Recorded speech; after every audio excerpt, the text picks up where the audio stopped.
The 1980s were an ultra-conservative time.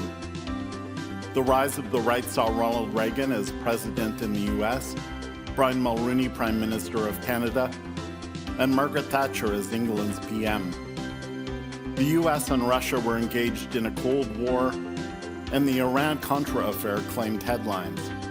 Social programs, support for the arts, and empathy in general were in short supply, while big business, yuppies, and cocaine were king. It was against this background that HIV/AIDS emerged. Human immunodeficiency virus, which can lead to acquired immunodeficiency syndrome, were first reported as a rare cancer appearing among gay men. Soon, we were dying of the disease in appalling numbers, mostly in larger city centers, while the crisis was ignored by the mainstream and by decision makers, and even made public mockery of by the Reagan administration. As a result, grassroots organizations like ACT UP emerged to force government and pharmaceutical companies to take action, at the same time that the general public, lacking accurate information, acted out of fear, in some cases demanding the segregation of gay men or attempting to ban us from using public amenities and facilities such as drinking fountains and swimming pools. With the death from the disease of movie star Rock Hudson, HIV/AIDS reached a new level of public consciousness. If a movie star could die of AIDS, what was stopping it from spreading through the general public? It was a realization made almost too late. Though the virus did its best to wipe out a generation of gay men, in Prince Edward Island, Canada's smallest province, those affected by the disease either endured in silence in the face of gossip and innuendo, left the province for treatment elsewhere, or became the voice of education and advocacy. It's this history we're beginning to record here.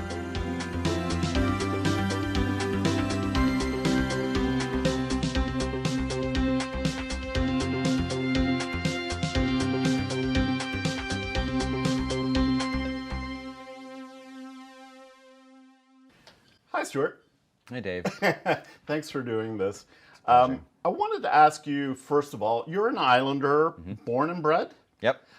So you lived here, but you left at some point. And when in your life was that you left PEI? 1986. Okay, and Go how to old were university. you, if you don't mind saying? 18. Okay. Yeah. And was there a particular reason you left? Well, I wanted to get away. Okay. So you left the island, but you had a connection to somebody here who is significant in the history of PEI, really. And can you tell me about him? Yeah.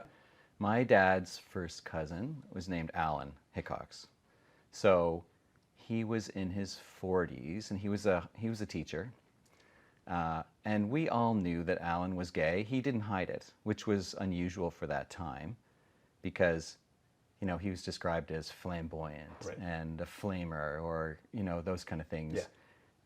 Family would kind of roll their eyes when he was around because he was just his full self. Mm-hmm.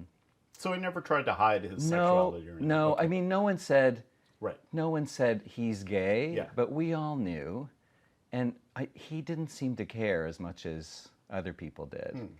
And Alan was the first AIDS death on PEI, first confirmed one. But, I mean, that's the end of the story. But the trauma of that experience was quite profound, because when he got sick, it was an ordeal for everyone. Not just for him, but for the entire family, and how he was treated. So did he tell the family what was going on? No, I think, looking back, because I was just a teenager at the time, and I was living aware that I was also gay. But in the closet, right? In the closet. Yeah. And observing that process and what he went through really was the nail in my closet door for many, many decades afterwards. Being gay was not acceptable. As you know, we're about the same age. Yeah. So, and I was raised in the church, and it was the Fundamentalist Church of Christ church, where I think actually I was aware back then that being my full self, it would have been better to be dead than to be gay. And you were raised to expect that if you did that, or you were that, you wouldn't only be separated from God, but from everybody else that you knew, and be rejected. So that's just for being gay. So overlay on top of that a disease that was brand new, that no one understood, that was wiping people out and very visibly like emaciating people and killing them very quickly, which seemed to be specific to that demographic group. So bad enough to be gay, you're being punished by God for this, and you're a threat now to us too, because it was also spreading in the straight communities too. Bad upon bad. And in a small community of PEI, which was already anti-gay and homophobic, and church, largely described by the church, it was a horrible situation. Yeah. And mostly for his mom and his family too, because when people started to speculate that that Alan had AIDS, I think one of the worst things of the whole thing was how people reacted. Yeah. The church disappeared. The communities retreated. His mother, who was, the sweetest woman from Breadalbin, Great Aunt Jean, she was hounded by the media. They were followed at the grocery store and at the hospital. There were cameras. There were noontime call-in shows. The Guardian had a special about it. AIDS and PEI kind of thing. There wasn't a circling, a support network. They were pretty much on their own. And as a teenager, I was observing this, seeing what was happening to them, and I just thought, I can't follow in his footsteps. I would do anything to not be that, because they were isolated, rejected, and vilified by the community. So, I'm just like, it makes the hair on my arm stand up even 40 years later, because it was a terrible experience for everyone. So how did your aunt react? Imagine the pressure that she was under, right? Everybody was turning on her.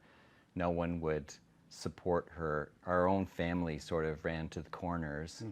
And she was a rural PEI woman, right? Her husband had died earlier that same decade. She was on her own. But now that I'm learning a bit more about this as I get older, and I'm now out and talking to the family, I'm really impressed by her courage, because she could have just disappeared after he died. Waited for it to fade away, to disappear, and slowly reemerge and be embraced by the community again. Someone told me that when she would bring dishes to a church potluck dinner months after Alan died, that people wouldn't eat because you didn't want to get AIDS. Yeah. As if you could catch HIV from someone's potluck, from That's how ridiculous it was. That's how out of control the hysteria was about it at the time. But so Great Aunt Jean could have just waited for it to blow over and come back. And she deserved that peace after the torment and the isolation. But she didn't respond with anger. She responded with love. And the thing that makes me so proud of her, for a woman of her generation at that time, she went on CBC radio and talked about it and was open about the fact that Alan had AIDS. Can you imagine? Like someone at that time, when she could have just disappeared, taking that step.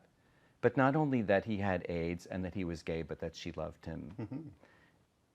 My fear response was to lock everything down, plan to leave PEI, and find a way to make it through my life without being myself. Because being myself was never going to be acceptable. It was going to cost me everything, all my relationships, all my integrity, all of my ability to do anything in life. And if I had any chance of developing my full self, I couldn't do it here. And when I left and then Alan got sick and died, it just was absolutely proof that the decision was correct. Yeah. In fact, the response to his sickness and death was worse than I ever could have imagined. His mother and sisters were vilified. Not entirely, but they were rejected and held at arm's length. You know how people do. they're people can be kind but not loving, superficially, and so I'm sure it took a while for them to recover. I know Faye, who's Alan's sister and who is most close with me and has been a great support to me as I came out. I would say she probably suffers trauma from that experience to this day, and I don't mean to put her on, make this too much about her, because I can't speak for her. This is my interpretation of her experience. But she was also buoyed by the confidence and love that her mom showed to Alan at the time, and she has been that way for me. Right.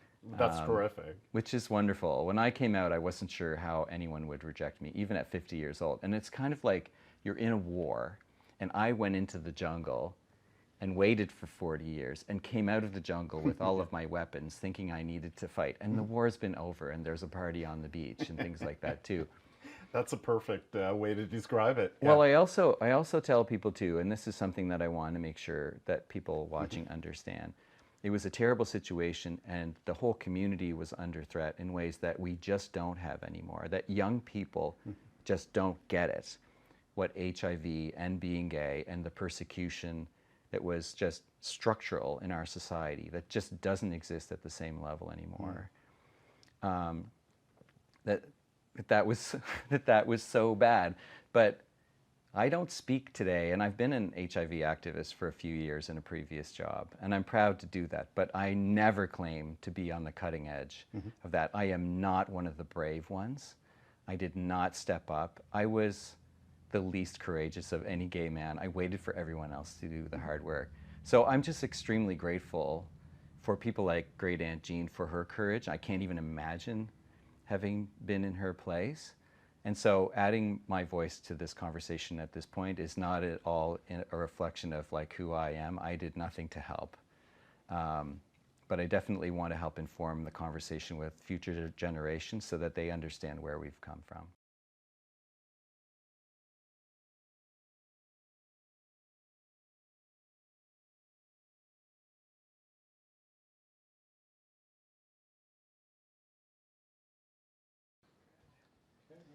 Speed and rolling on the wide. All right. Okay, we're all good. Rolling. Great. Troy and George, thanks for doing this. Can both of you tell me about when you first heard about HIV/AIDS? I remember of this virus that was killing people predominantly in the gay community, and it was called GRID, gay-related infectious disease. And it was like all these gay people were dying of this gay-related infectious disease, and so I just assumed because I was gay, I was going to get it. Yeah. And this is before diagnosis. Absolutely. And I was the exact same as you with that. Yeah. What about you, George, when you first heard about HIV/AIDS? Or it was in the media, of course, in Toronto. Yes. It was in the media. And when it clicked for me was, again, being the single person and being we're having dinner and being the seventh person who sat at the table in the corner of the dining room, but you were still there. And the guys, I remember the conversation being, I've had a great week. Really? I only had to go to 2 funerals. And then somebody throwing their hands up and going, I had one every day this goddamn week. Thank God I've got 2 black suits. One's in the cleaner, one's in the closet, and they just go around. And then it started to click with me that people I knew people that were dying from this. This was not just a number. This wasn't just a scenario. And it was not just bartenders talking about, I haven't seen Ron for a while, and then somebody at the end of the bar going, Ron died 2 weeks ago at St. Michael's. Oh, okay. You want what, dear? Yeah. Peach schnapps and just... And that was the thing at the time. People mostly in larger city centers where a lot of us gay people from smaller communities would go to feel a part of the world, were dying like that, right? yeah. Because the stories about San Francisco, New York, Toronto, Vancouver, and Montreal, they're amazing, right? Yeah. And I can't imagine it. I'm very much like Troy was, though, where I thought I was sexually active. I was hearing about this virus, and I was sure. When I finally worked up courage to go to my doctor for an HIV test, it wasn't easy because he had, well, why do you think you need this? And I'm like, please, like, I'd never come out to anybody. Yeah. So my doctor was the first person I came out to. So can I ask you both, what led you to seek diagnosis? Why did you go get tested for AIDS at a particular point? Mine was, I was still living in Calgary. I had been in hospital with a lung infection. I was living with a couple of roommates, and the doctor who was treating me there decided that that it would be pertinent that I should get tested for HIV, considering that I was a young gay man and that I had been sexually active and had been around other people that could possibly have been HIV positive. I also had disclosed to him that I had been assaulted, and my previous roommate, who I was living with, who I trusted implicitly, raped me, and I was only about 19 at the time. No, 20. Sorry, I was 20. Mm-hmm. And I was just coming out of the shower. I didn't think anybody was home. I was living in a basement apartment in this house in southwest of Calgary. And I turned around, and my roommate was there. And it was nothing for him to see me naked. We were pretty comfortable with each other, so it was not a big deal. It was a small apartment. And so I didn't think anything of it until before I knew it, he was on top of me, and I just started freaking out and went into this small space in my head because I couldn't get out of it. And it sent me spiraling. I blamed myself, mm-hmm. and I still did for a very long time after that.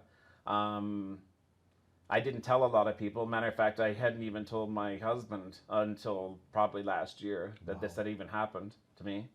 I internalized a lot of it because I still felt that I had put myself in that situation and allowed myself to be there in the first place, so I blame myself for it.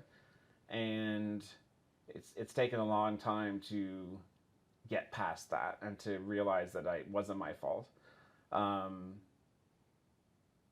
Sorry, it's kind of a heavy subject, but but it's the reality. But right? It was the reality, and because that had happened to me, I knew I needed to get tested. Yeah. And my mom sent me a ticket to get me out of Calgary, and that's when I come home. Okay. I decided to stay here because after I was home and I went to see the doctors here because I still needed more health care after I get home because I was in such a mess. Sure. And then I went through, when I told my story to the physician that I was had at the time, mm-hmm. he referred me for testing again.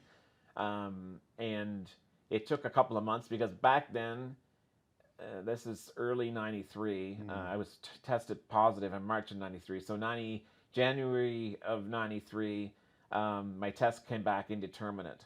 And indeterminate meant my body was trying to fight it off, but it wasn't enough there and there was a time period when your body, like lots of people have been in contact with HIV and don't necessarily seroconvert. Right. And my body was in the process of trying to fight that infection off. And then it did seroconvert, unfortunately. And in March of 93, I was diagnosed HIV positive. And I was 21 years old, and I thought my life was over. Yeah. And that was here? That was here, yeah. Okay. So, George, what about you? What led you to be tested, or were you regularly being tested, or what's the situation with you? Moving to Toronto from Kensington and figuring out that sex is a lot of fun. I had a lot of sex. Mm-hmm. Went to the baths a lot. But Robin Scott taught me. These are your gay parents. My gay parents yes. told me, this is what we know about the disease. It is sexually spread. So, Are you using condoms? To which I said, well, no. The kind of sex I like doesn't involve penetration. And they were like, well, okay, but if you do, you need condoms, you need water-based lube, you need this, this, and this to be in your bag when you go to the tub. So I'm like, not a problem. I'm all over it. So if there was sex with penetration, there was always a condom. If it was suggested not to, it was like, no, leave now. Yeah. And it was over. So I had a lot of sex. I also had a gay family doctor who every 6 to 9 months, you'd get a phone call saying, it's time to come in and have your blood work done. Then when I moved home, I thought, okay, so I'm in PEI. Okay, so I've gone from a vast ocean to a little tiny pond. So we're going to adapt, but the first thing you need to do is determine if you're positive or not, because going forward, if you are going to continue to be sexually active, and I'm very sex positive, that I needed to know, because I was all about, you know, you need to tell your partner, because at that point, the laws were already being written that if you didn't tell your partner, you went to jail if they tested positive. And there was no way I was going to jail, so we were going to know. So I was tested. I went to my family doctor at the time, and in those days, the blood was sent to Ottawa, and the big form was filled out. And then my doctor's office phoned, you know, Dr. X would like to see you. I was like, no problem. So I went in, sat in the exam table. He walked into the room and opened my file and said, your HIV test has come back positive. You're going to die. You've got about 6 months. And I got 2 years. I do good. Yeah, you did. And again, George's response was, well, can I die later? I've got a couple of projects on the go. Yeah. George's personality, sense of humor. And I took a deep breath, and I asked him for a hug, and he said, oh, no, no, I have a wife and children, and walked out. That was the attitude. So as I was leaving the office, the receptionists were both crying. And I said, oh, from now on, I have Dr. Y move my charts. In those days, we had non-nominal testing. So to make it simple for staff and for doctors, they took your phone number backwards. Okay. And that's the number that went on the document. So when it came back that this number had tested positive, the 2 receptionists knew it was me. And I had known these women my entire life. They were customers of my parents. And they cried. Because I walked out and just, you know, sort of like, oh, what, really? Oh. So I went back to work and I said, oh, just found out I'm HIV positive. I'm taking the rest of the day off and going to Brenda's house to plan my funeral. I'm leaving. Maybe I'll be back tomorrow. Not sure. And I went to my best friend's house and planned my funeral, of which the hardest part was, again, having enough cigarettes, having enough coffee, and again, George being George, trying to come up with 6 women pallbearers, because at that point, the men weren't taking me out when I was living. They sure as hell were not going to be taking me out when I was dead. Yeah. Can you both take us through the process of what happens in your head when you're told you're positive? We're talking early 90s for both of you? Yeah. I was told I had probably 2 to 3 years if I was lucky, probably less, but that I was, you know, definitely going to die of AIDS, and we didn't know. I mean, there was no such thing as combination therapy. They were just starting AZT, and it was killing more people than it was helping in the early days. And when matter of fact, the very first time I went to see a HIV specialist, the first thing they did was put me on AZT. Yeah. And I was so violently ill from those pills, within 2 weeks, I flushed them all down the toilet. Ugh. And then I felt bad because I knew how much they cost. But George, you were on AZT too? Oh, yeah, the doctor hadn't even asked me question A. She wrote the script and said, here, get this filled. And what that they was did. for a while, that was what we did, right? It was the only thing they had. Okay. Sorry. So Yeah, it was. Troy. It was the only thing they had, and it was either take this and maybe get some benefit from it, or nothing, and then just deal with the whatever comes. And the at least with the AZT, there were some people that were getting help. It was helping in some ways.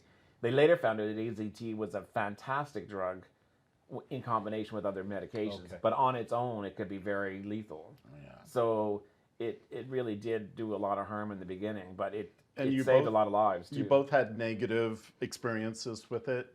Mine were psychological. George, two things then. Your experience with AZT, and then what hits you when you get that positive diagnosis? The HIV clinic available to us in PEI was in Halifax. Okay. So you had to arrange to get there. And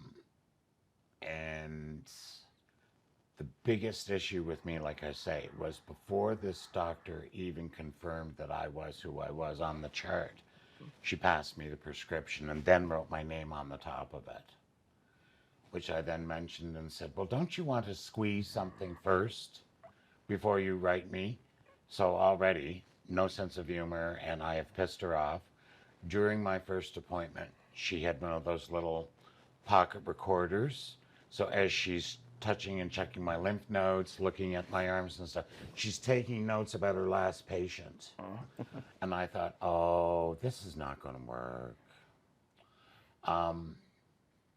She wrote me the prescription, and I said, oh, well, where do I get it filled? And very exasperated, she said, the pharmacy. I said, in my hometown? And again, no, get on the elevator and follow the blue line to the pharmacy. So then you're given these two huge brown grocery bags full of brown bottles, and then you fly home. I was very lucky to have the doctor I had at the time. He had lost someone in his life. He had been one of his care providers, somebody he had gone to medical school with. So a lot of the things that I was talking about, he knew firsthand. He had seen, his friend had told him about, so he knew it wasn't just George the character telling a story. This is real. So after a year, I stopped going to Halifax. I was like, no, screw this noise. I'm not doing this. And as Troy was saying about becoming involved with AIDS PEI, I figured I was sort of along that first year, realized as people in the town of Kensington were hearing that Winnie Lee and Earl's gay son, he's got the AIDS. I increased our business by about 45% because people wanted to see what it looked like. Mm-hmm. So our business went up. And I didn't die. And I had just decided at that point that either I owned it or it was going to own me. So I very publicly would say, well, yeah, it's not AIDS, it's HIV, and this is the difference. Mm-hmm. Yeah, I'm HIV positive. And would do horrible things like chase the public health nurse down the sidewalks of Kensington, who was absolutely terrified of catching it from me. She's dead, so I can tell that story. Yes, you can. Yeah. I wish we had footage of that. Oh. Remember going to New Brunswick and getting the HIV? Oh, my God. What? They called it the HIV in New Brunswick. Oh, yes. HIV was the HIV. Okay. So we have this. It's a long, old joke from us. Okay. Oh, you got the HIV today? Yeah. And of course, within this disease especially, the acronyms.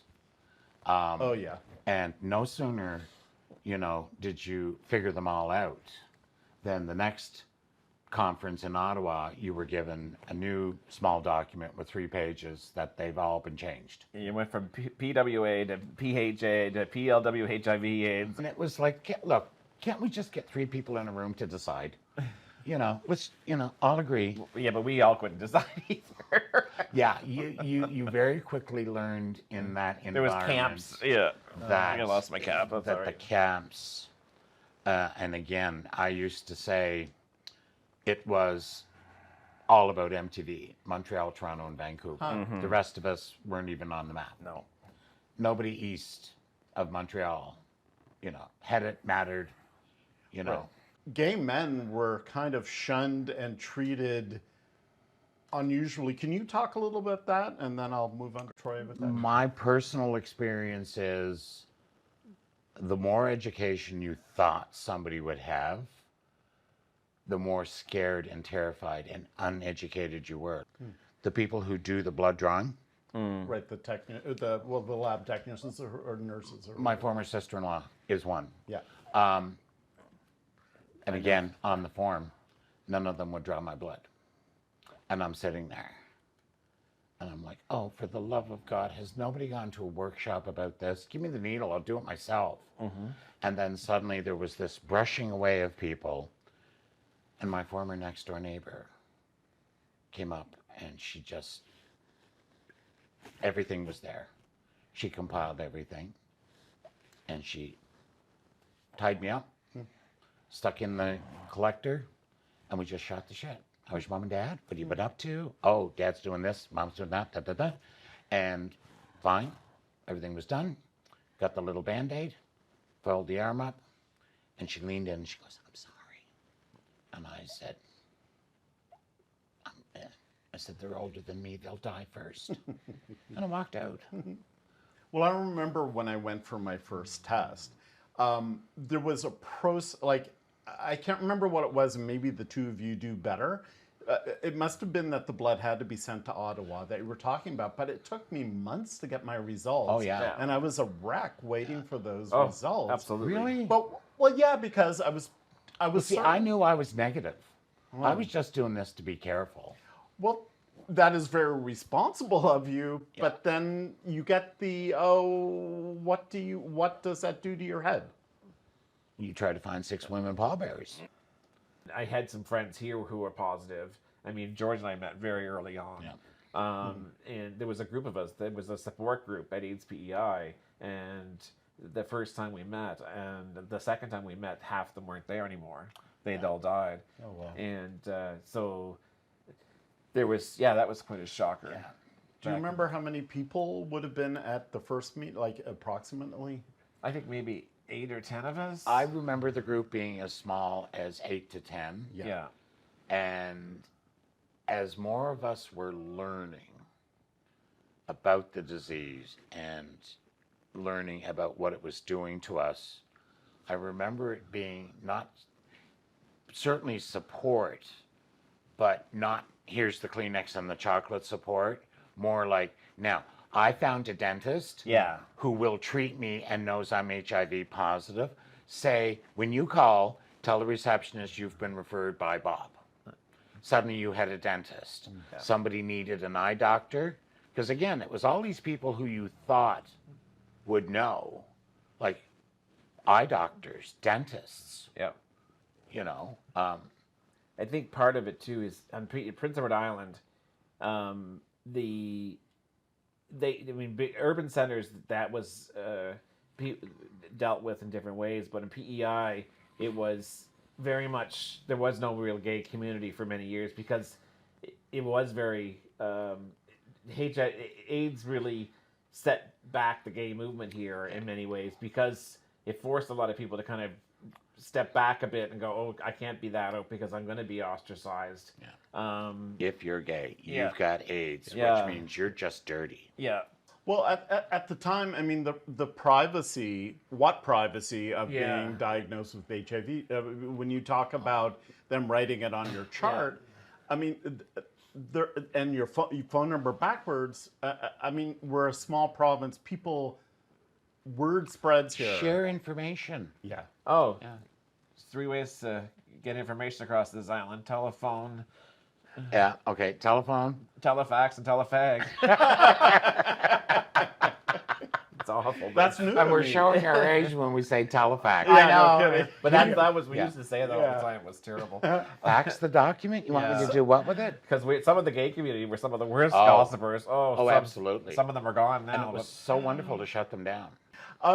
Tell me a little bit about this because you talked about it and I experienced it. But when you submit to an HIV test here back in the day, so they sent it off island, and then what was the process? It's It's called non-nominal testing. We still have it to Okay. this day. It Okay. hasn't changed. Yeah, we don't have anonymous we testing. do not have anonymous testing in Prince Edward Really? Island. No, Nope. we don't. It's non-nominal testing is what all blood tests going for specifically for HIV or Hep C or other sexually transmitted, not just sexually. STBBIs. Yes. Sexually transmitted bloodborne bloodborne infections. diseases. Yeah. Yeah, STBBIs it's called. So anybody having a blood test for any type of infection or that type of thing, that it's your name isn't supposed to be put on the vial. It is what goes on the vial is the Randomly generated. no, it's code. not. There is a code, and it's based on your county. Yeah. So what Okay. county you're in? It is based on the year of the blood that is drawn, and it's your birth date, and the county is supposed to be put on it, and that's all that's supposed to be on it. Okay. But, and then if that test comes back positive, the doctor has to report that test has come back positive, and that's that's why we don't have anonymous testing. They have it so that code goes to the province, and then and all that goes to the province from your doctor is the code that an individual of certain age range tested positive in Prince County on such and such a date, and then so that information goes to them, and then the individual is asked to comply with contact tracing, and so they're asked to provide a list of people that they may have either shared injection drug use material with, or had unprotected sex with, or protected sex, whatever, for whatever any kind of sexual intercourse. And then if they provide that list, then the public health will contact those individuals without saying the name of the person, and let them know that they might have been exposed to HIV and that they should go get tested. Since the introduction of AIDS HIV, what organizations do we have on PEI for information, education, things like that, support? Well, predominantly AIDS PEI, which is now Peers Alliance, has been the main support. They were certainly the only organization that was involved in providing direct support to people living with HIV and AIDS over the last 30 years. Easy. Is there anything you would like people to know about people living with HIV? There's lots of people living with HIV in this province. Many that have moved here from other provinces, that people that are retiring here, some of them are HIV positive.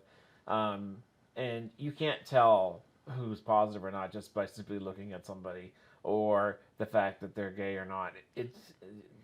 People that are positive run the spectrum, and there's always going to be people around that are positive. So it's trying to get out of educate yourself. How do you protect yourself? But also be kind. I'd like to talk about how I became infected. Yeah. Now, whether this becomes part is not really important, but you shared your truth. Yep. And you know my truth. I spoke very proudly about being a condom king, a condom queen, that the sex I like does not involve risk, does not involve penetration, but we've all heard the expression, wrong place, wrong time. In 1986, I was invited to a house party that was all gay men who worked in the industry. And I've joked in the past that, in Toronto in the 80s, I was the one guy not on coke. Dull and boring. But this party, it was in every dish. Every surface had white dust on it. Every bill was rolled up, and coke was being done en masse. I was an executive housekeeper, which meant I was on the buses at 5 and at my desk at 6:30 to then start to assign staff and jobs for the day in a 650-room hotel. And as I was getting ready to leave, 3 guys at the party who I knew decided, oh no, I just needed a reason to stay. And first of all, it was just sort of poking and jabbing and grabbing, which innocent, absolutely nothing to it. It then escalated, and like you said, your mind just stopped. Mine did. My next memory is being in my shower at home and unwrapping a second bar of soap. And going to bed that night as I was bleeding anally. And we would get phoned in and say, yeah, I got raped. Yeah, I'm not coming in. No, I went to work. I phoned my family doctor, told his assistant that this was an emergency and I needed to see the doctor today.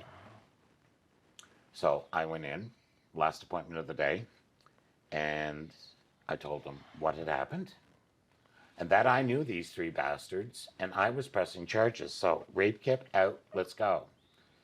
And he sat down on the exam. He kind of leaned up against it next to me and he goes, George, you've had a shower.